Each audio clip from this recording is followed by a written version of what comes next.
was already a dream to be selected in competition. Je ne peux me contenter d'évoquer la joie que je ressens. Le piano de Jane Campion. Et merci au jury de laisser rentrer les monstres. And this was beyond my imagination, so thank you. Bonjour à toutes et à tous et bienvenue dans ce dernier épisode de Sorociné, spécial Festival de Cannes. Je suis Marianne Agier et ça y est, on touche à la fin du festival. La croisette se vide, les journalistes sont hagards, la liste noire de Bolloré s'allonge un peu plus à chaque heure. Et à l'heure où cet épisode est enregistré, on ne connaît pas encore le palmarès de cette édition, mais on en a profité pour se poser et faire le bilan de cette édition. Alors au programme, on vous présente nos coups de cœur, nos plus grandes déceptions et nos palmes de cœur, mais on a aussi essayé de faire un pronostic sur le palmarès de cette édition pour deviner avec un peu d'avance quel film serait le grand gagnant de la Palme d'Or.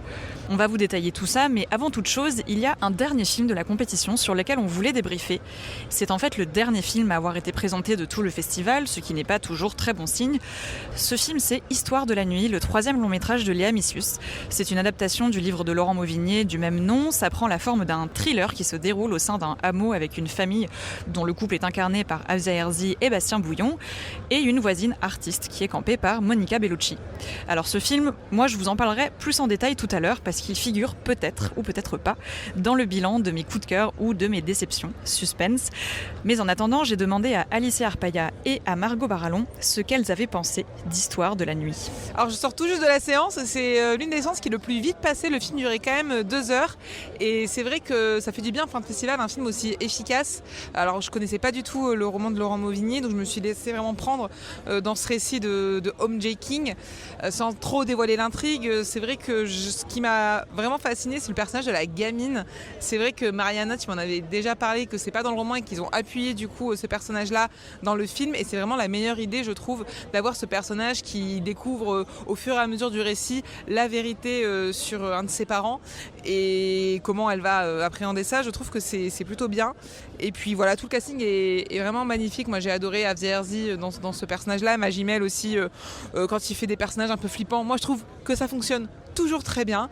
Donc vraiment un très bon film. La musique ne déçoit pas, même si je trouve qu'il y a un peu moins de mystère, un peu moins de magie que dans son précédent film Les 5 Diables. C'est un peu plus classique, mais c'est très efficace. Et ben moi je trouve que c'est plutôt un très bon film. En tout cas c'est hyper prenant, efficace. Je trouve que on avance bien dans cette histoire, et surtout c'est un film finalement qui reste assez humble, c'est-à-dire qu'il nous sert un mystère qu'on va résoudre peu à peu avec une super mise en scène. Ça se prend pas pour plus que ça n'est, pour plus intelligent que ça n'est.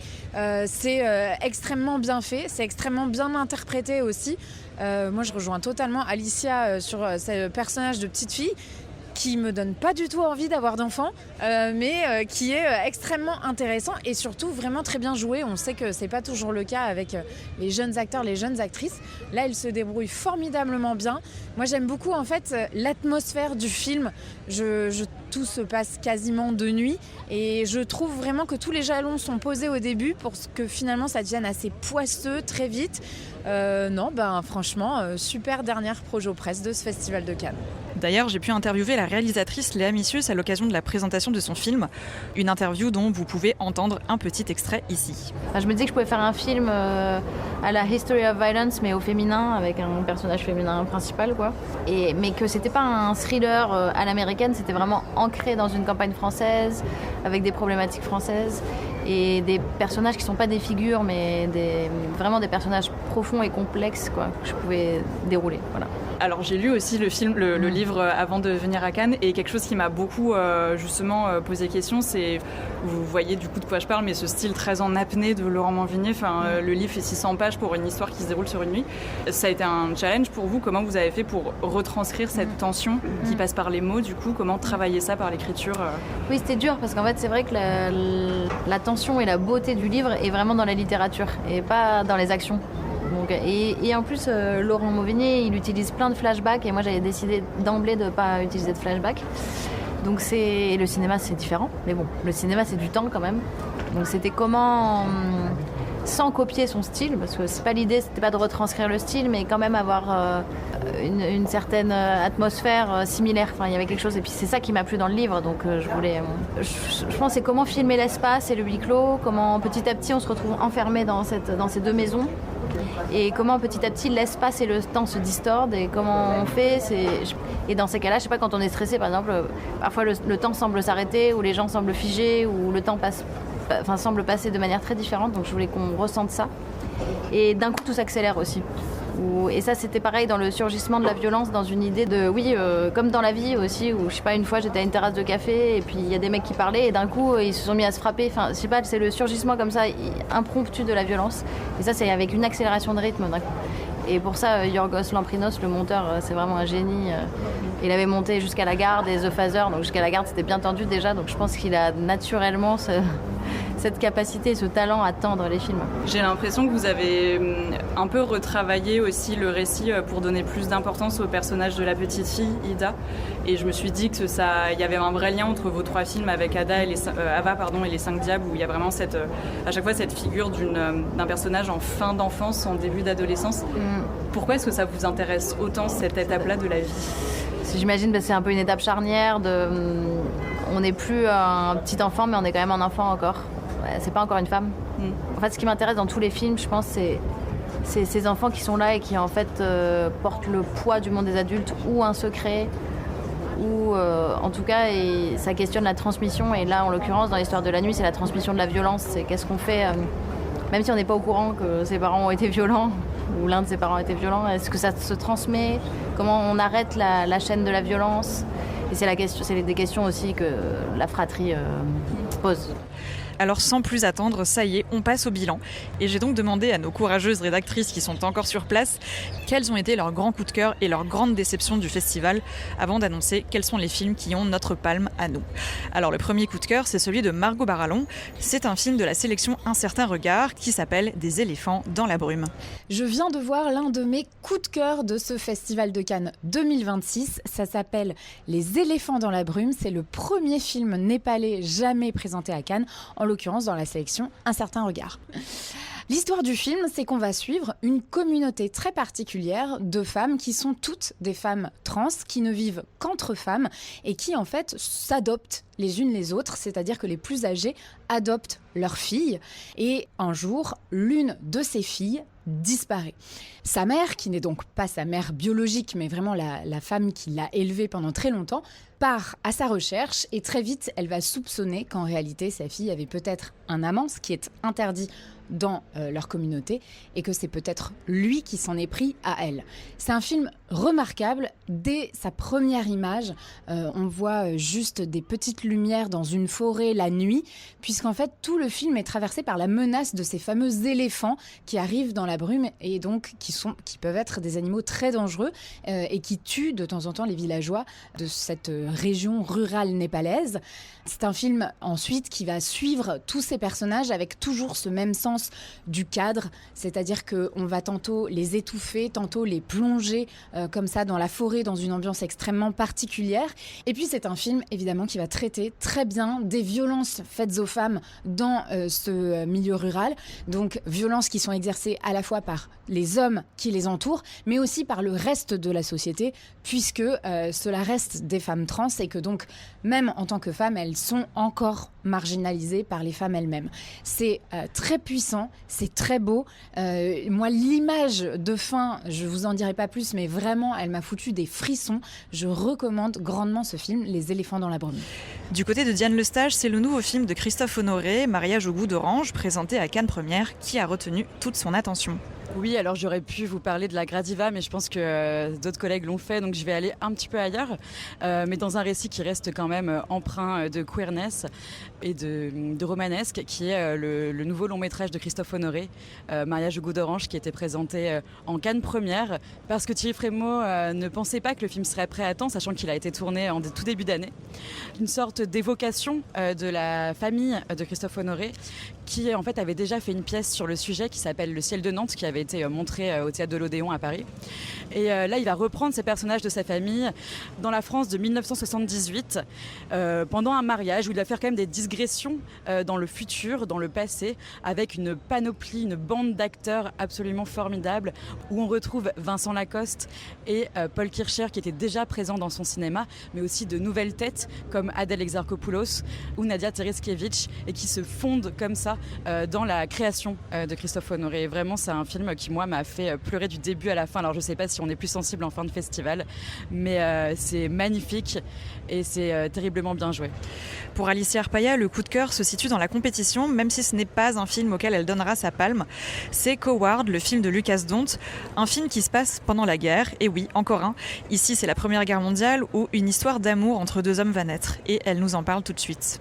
Et mon coup de cœur, ce sera du côté de la compétition avec un film dont je sors tout juste de séance, c'est Coward de Lucas Dont.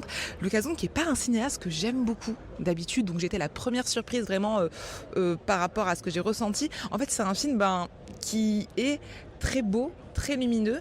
On est plongé dans la Première Guerre mondiale et c'est une histoire d'amour entre deux soldats. Mais moi, c'est pas ça qui m'a vraiment intéressée dans le film, c'est plutôt comment l'art, le théâtre, vient s'immerger au cœur de la guerre, comment il apporte justement un souffle de liberté, un souffle de lumière dans ce qu'il y a de plus sombre dans les tranchées. Donc vraiment, je m'attendais pas du tout à ce que le réalisateur aille vers cette thématique-là. Ça m'a beaucoup surprise. J'ai trouvé qu'il y avait les scènes les plus belles vraiment de la quinzaine, des scènes de théâtre, de chant qui m'ont vraiment touchée au plus profond, avec notamment aussi 2 jeunes comédiens que j'ai hâte de revoir dans d'autres projets. Alors moi, de mon côté, mon coup de cœur reste La Gradiva de Marine Atlan. Le film a d'ailleurs été récompensé par le Grand Prix de la Semaine de la Critique. Ce film, j'en parlais en détail dans le 2e de nos épisodes spécial Cannes, mais c'est un film qui m'est resté en tête très fortement depuis que je l'ai vu.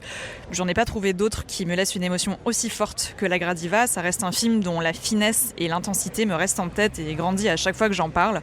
Donc c'est vraiment mon principal coup de cœur de ce festival. Alors avant de décerner nos palmes, il faut qu'on vous parle aussi de nos déceptions, parce que oui, il y en a quand même, toutes sélections confondues.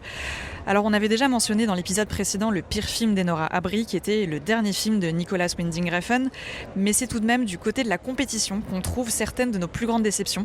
Alors sans plus attendre, je laisse la parole à Diane Lestage, qui s'attaque à un de nos cinéastes chouchous, Pedro Almodóvar, qui revenait cette année en assez petite forme avec Amarga Navidad, ou Autofiction en français, un film qui a plutôt laissé Diane de marbre. Oui, j'aurais envie de parler de Almodóvar. Moi, c'est vraiment un cinéaste que j'aime énormément.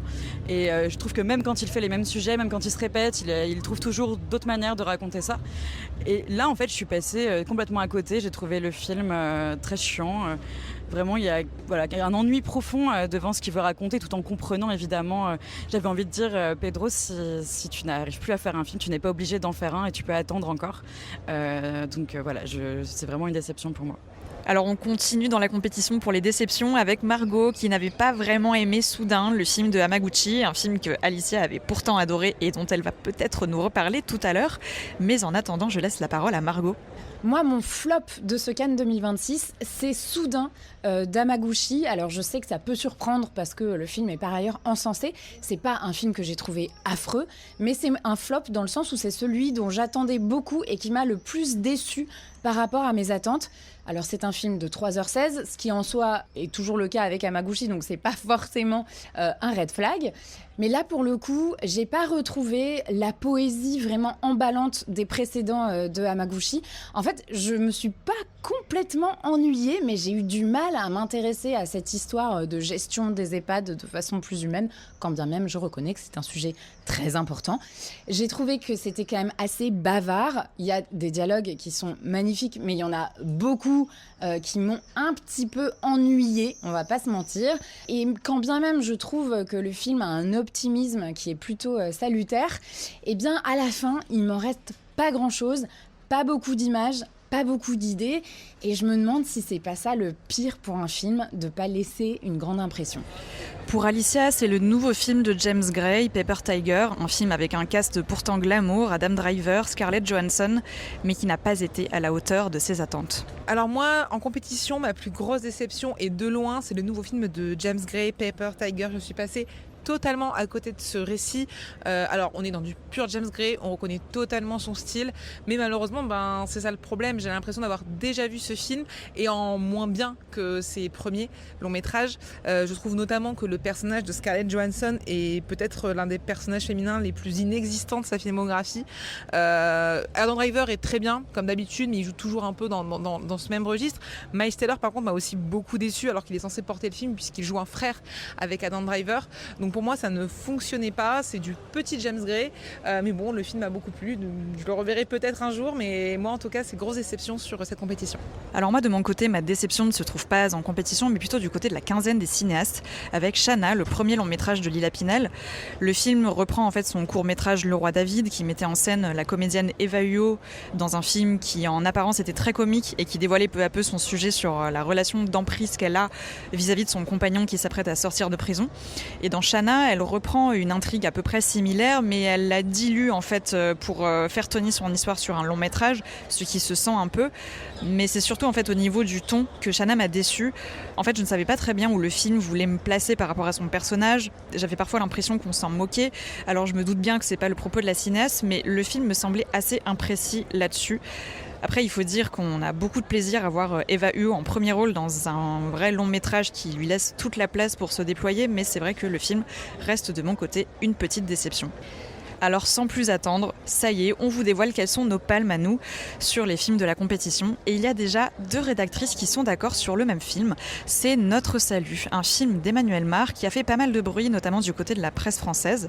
Alors dans Notre Salut, Emmanuel Mar reprend l'histoire de son grand-père, Henri Mar, qui a travaillé à Vichy au sein de l'administration de Pétain pendant la période de l'occupation allemande. Alors des films sur la collaboration, il y en a pas mal eu, même récemment. On pense notamment à Des rayons et des ombres de Giannoli. Et c'est vrai que Notre Salut a l'air de faire un peu contrepoint à Des rayons et des ombres. Alors ce film, c'est Margot Barallon et Diane Lestage qui leur ont donné leur palme et je les laisse nous dire pourquoi. Eh bien, moi, ma palme, c'est Notre Salut d'Emmanuel Mar. C'est un film que j'ai tout de suite trouvé extrêmement intéressant. Donc, ça raconte l'histoire, en fait, du grand-père du réalisateur, Henri Mar, qui, sous Pétain, sous le régime de Vichy, va essayer de gravir les échelons pour devenir un petit fonctionnaire, à la fois totalement sans envergure et en même temps qui va embrasser totalement le projet de la collaboration.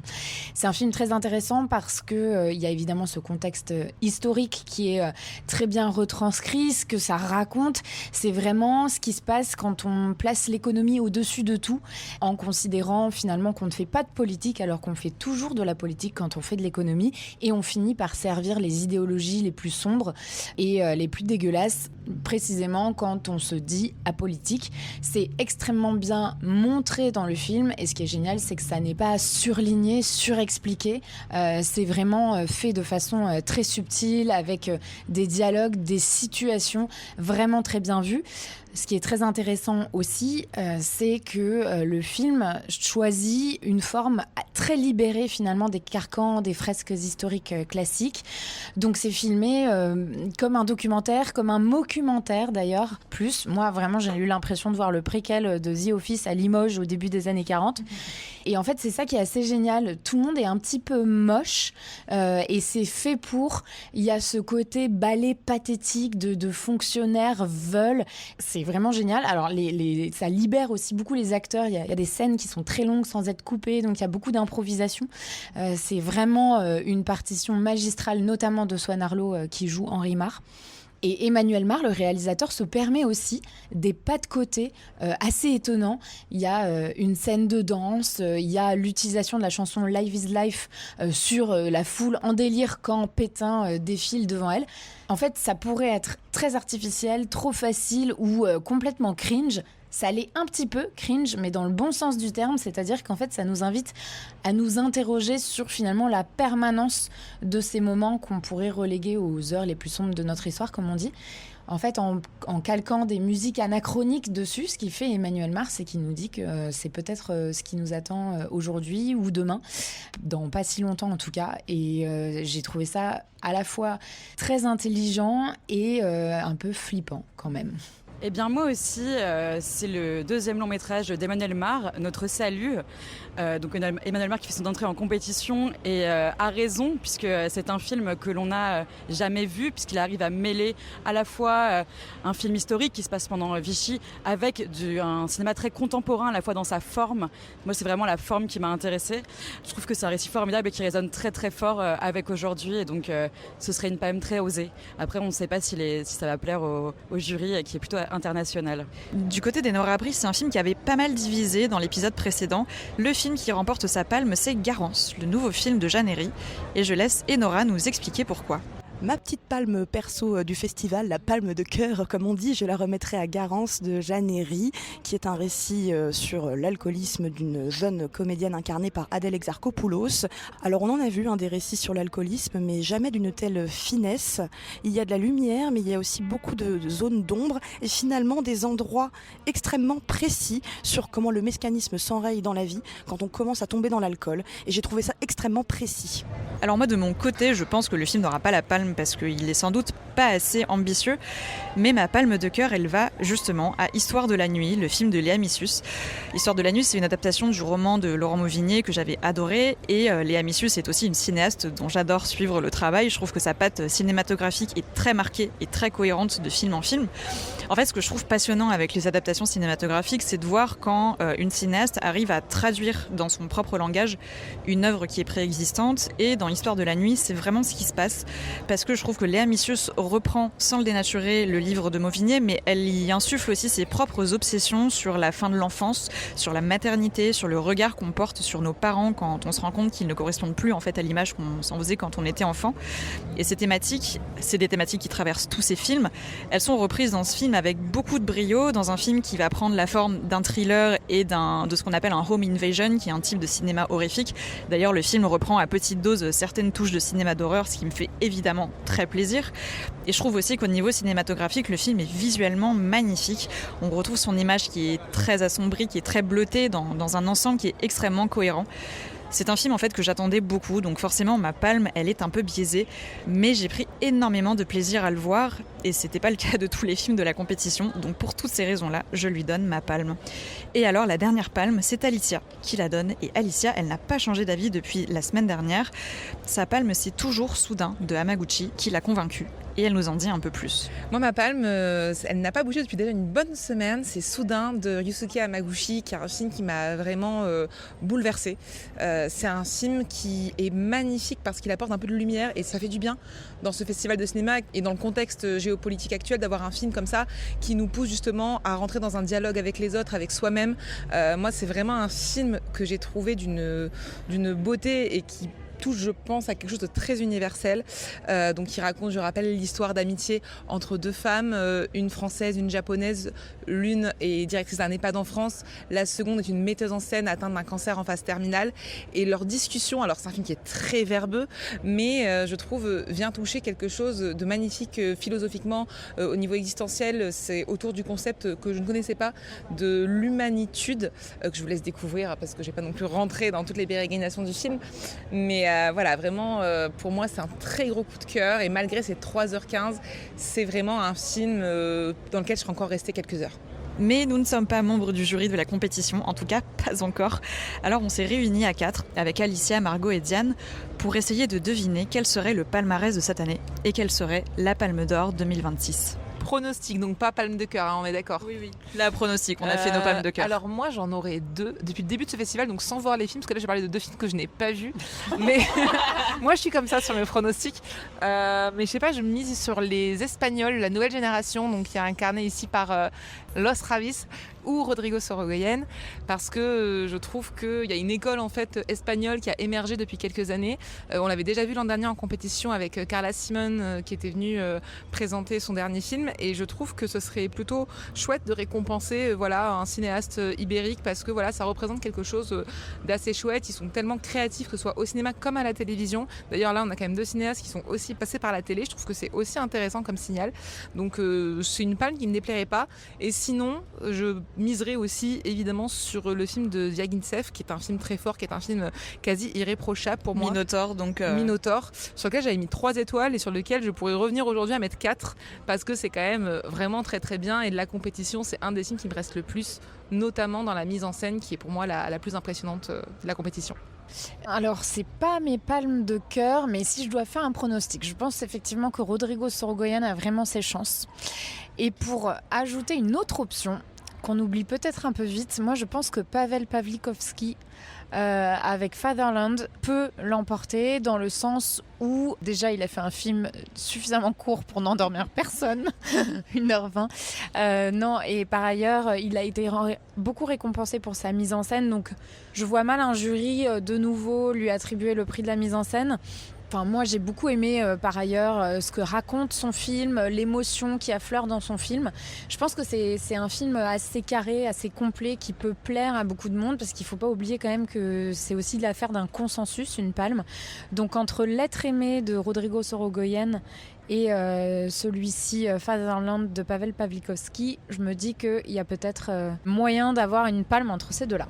C'est vrai qu'une palme, en général, quand on la pronostique, c'est soit une évidence absolue, comme ça pouvait l'être pour Anatomie d'une chute il y a quelques années, soit on est un petit peu en mode, les films sont tellement différents que c'est dur de savoir et de se mettre dans la tête d'un jury. Mais je suis assez d'accord sur la Bola Negra, donc film espagnol qui a pour moi de grandes chances dans la manière dont son récit est composé et qui pourrait justement parler à différentes cinématographies et donc différents membres. Mais j'ai envie de peut-être miser aussi sur le film de Lucas Dont, Coward, que j'ai trouvé d'une ampleur mélodramatique et d'une beauté qui pourrait, je pense, toucher ailleurs, sachant qu'il y a des films assez formels pour leur remettre d'autres prix, que ce soit en termes de scénario, de mise en scène, de jeu. Donc je pense que là, on peut aller toucher quelque chose aussi d'une sensibilité différente. Après, c'est vrai qu'on a beaucoup dit pendant ce festival que donc, le président du jury, Park Chan-wook, c'est plutôt un cinéaste qui aime bien le cinéma formaliste, qui aime le cinéma de mise en scène.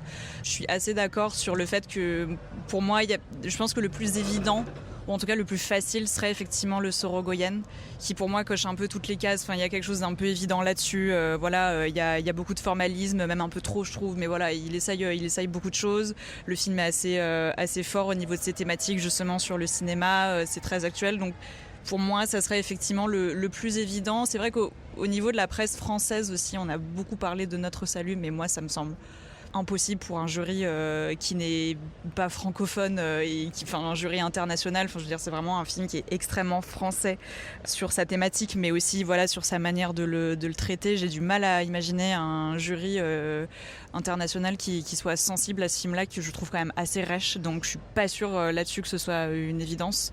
Donc, plutôt cinéma espagnol, du coup, j'ai l'impression. On verra. Mais ça, c'est parce que vous n'avez pas vu le Diaghilev. Je rappelle qu'elle force en n'ayant pas vu les films qu'elle a pronostiqués, donc tout est possible. Peut-être faire une petite ronde des autres films qu'on verrait au palmarès et sur les prix d'interprétation aussi. Moi, je mise vraiment sur Swan Arlo pour Notre Salut, pour le coup. Je pense que c'est entièrement mérité.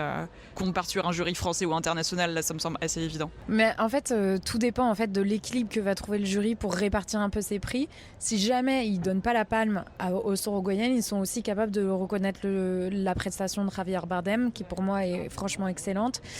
Et après, il arrive aussi, parce qu'il n'y a pas de récompense pour les seconds rôles, qu'en fait ce soit des rôles un peu plus mineurs dans les films qui valent à leurs interprètes un prix. Et dans ce cas, pourquoi pas Laurence Rupp, l'acteur autrichien qui joue le mari de la Seydoux dans Gentle Monster, qui a pour moi une prestation pas du tout performative, mais néanmoins essentielle à la réussite de ce film, puisqu'il joue un homme donc arrêté pour des faits extrêmement graves et qui est ni totalement rongé par la culpabilité, ni totalement manipulateur, mais toujours un peu entre les deux. Je me dis que typiquement ce genre de performance a déjà été récompensé, quand bien même c'est pas le rôle principal du film. pour en tout cas les hommes, je verrais bien ces deux-là. Moi, je vais rejoindre Mariana sur Swan Arlo. Je pense que si notre salut a un prix, ça peut être ou la mise en scène ou le prix d'interprétation masculin pour Swan Arlo, qui livre vraiment une prestation de très grand niveau, de grande ampleur. Vraiment, moi, quand j'ai vu le film hier, je me disais qu'on avait de la chance d'avoir ce comédien actuellement, parce que qu'importe le registre. Qu'est-ce que ça veut dire, Mariana ? Alicia, tu fais des pronostics soit sur les films que t'as pas vus, soit devant lesquels t'as dormi. Non, mais oui. J'ai pas dormi de A à Z sur notre salut. Le film dure 2h30. J'ai fait quelques micro-siestes, mais j'ai quand même vu Swan Arlo et je dois reconnaître que sa prestation est impeccable. Donc moi, ça m'irait très bien. Et pour rester sous le drapeau tricolore côté féminin, moi j'adore Léa Seydoux évidemment, qui est dans 2 films que j'ai beaucoup aimés, Gentle Monster, donc déjà cité par Margot, mais aussi L'inconnu de Arthur Harari, qui est un film que je verrais bien au palmarès ou je ne sais pas, Grand Prix, prix du jury. Mais je trouve que c'est un film tellement original, tellement audacieux, et je trouve que la prestation des comédiens, donc Nils Schneider et Léa Seydoux, est vraiment assez impressionnante dans cette manière dont ils abordent le body swap. Moi vraiment, c'est un film que je souhaite voir. Alors il est clivant, donc pas sûr que ça fasse consensus, mais je pense que voilà, ça peut faire. Et sinon, si jamais ce ne serait pas Léa Seydoux, Virginie Efira et la comédienne qui l'accompagne dans le film d'Hamaguchi, dont j'ai oublié le nom, je suis désolée, c'est Tao quelque chose, excusez-moi, mais je trouve que toutes les deux sont formidables et ça ferait un très beau double prix d'interprétation aussi pour un très beau film. Moi, j'ai pas été tellement éblouie par les comédiens des films que j'ai vus. Enfin, c'est pas une année où pour moi je me dis genre c'est une évidence, cet acteur, cette actrice genre sont un prix d'interprétation, contrairement à d'autres années. J'ai trouvé que ça jouait bien, que ça jouait différemment, qu'il y avait plein de choses, plein de propositions de jeu et de direction, mais j'ai pas comme ça quelqu'un en tête, à part justement peut-être Léa Seydoux, mais plutôt parce que Léa Seydoux pour moi mérite, mais pour comme si elle avait un prix, une palme d'honneur en fait pour l'ensemble de sa carrière. Et étant là pour 2 films effectivement où elle est super, j'en ai vu qu'un du coup, mais j'imagine qu'elle est aussi superbe dans le film de Marie Kreutzer. Donc voilà, j'aimerais beaucoup en tout cas qu'elle ait ce prix. Après ouais, ça me semble évident que si on donne une palme d'interprétation à Léa Seydoux, ça sera pour L'inconnu qui est évidemment Gentle Monster, c'est aussi un rôle de composition extrêmement difficile, mais L'inconnu on est vraiment au-delà. En fait c'est compliqué d'en parler sans spoiler le film, mais on est vraiment sur un rôle d'une complexité quand même assez forte et avec une certaine transformation aussi pour que vraiment ça passe au-delà en termes d'évidence pour une récompense quoi. Oui, et puis on peut juste dire sans spoiler qu'elle tourne en postpartum, ce qui est quand même quelque chose qu'on n'a pas l'habitude de voir aussi, et elle arrive à dégager de ça et de son corps et j'imagine son état mental aussi de postpartum, quelque chose d'assez fort. Ça y est, cet épisode touche à sa fin et le festival aussi. On va enfin pouvoir rentrer, retrouver nos lits et dormir un peu. Merci de nous avoir écoutés. Si ces épisodes spécial Cannes vous ont plu, n'hésitez pas à laisser comme d'habitude 5 étoiles et un commentaire sur votre plateforme d'écoute. Nous, de notre côté, on recharge les batteries, mais on n'oublie pas de revenir très bientôt pour faire notre traditionnel épisode bilan du Festival de Cannes, où on pourra commenter le palmarès et revenir à tête reposée sur les moments forts de cette édition. À bientôt!